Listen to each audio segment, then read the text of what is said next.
రాణి నీతో కొంచెం మాట్లాడాలి, ఇక కూర్చో. సరే బావా.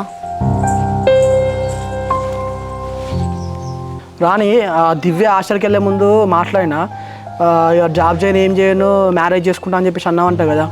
అవును బావా, జాబ్ చేసే ఇంట్రెస్ట్ లేదు, ఇక పెళ్ళి చేసుకుంటాం. సరే రాణి, ఇన్ని రోజులు జరిగిందంటే ఏదో జరిగిపోయింది, ఇక అవన్నీ మర్చిపో, ఇవి ఏం పట్టించుకోకు. మన మ్యారేజ్ అయిపోయిన తర్వాత నేను మంచిగా చూసుకుంటా, నేను ఎట్లాంటి ఇబ్బంది పెట్టాను సరేనా. ఈ రాముగా లేడు, ఈ కాలేజీ, ఈ జాబు, ఇవన్నీ నువ్వు ఏం మనసులో పెట్టుకోకు, అవన్నీ మర్చిపోయి మంచిగా ఉందాం మన ఇద్దరం.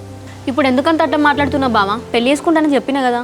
అట్లా ఎందుకు మాట్లాడతాను అంటే రాణి, పిల్లి కళ్ళు మూసుకొని పాలు దాక్కుంటా నన్ను ఎవ్వరు చూస్తలేదని చెప్పేసి అనుకుంటుంది, కానీ అది కళ్ళు మూసుకున్న సంగతి మర్చిపోతుంది. అట్లనే మనం చేసే పనులు ఎవ్వరు చూస్తలేదని చెప్పేసి అనుకుంటాం, కానీ అందరికీ తెలుసు. అందుకే చెప్తానా, నువ్వు అంటే నాకు చిన్నప్పటి నుంచి ఎంత ఇష్టమో నీకు తెలుసు కదా. మంచిగా మనం మ్యారేజ్ చేసుకొని మంచిగా ఉందాం, నువ్వు ఇవన్నీ మనసులో పెట్టుకోకు ఈ కంచెల్లి. నేను ఇంటి వెనక్కి వస్తాను, నాతో మాట్లాడదా, రేపా ఎల్లుండా మరి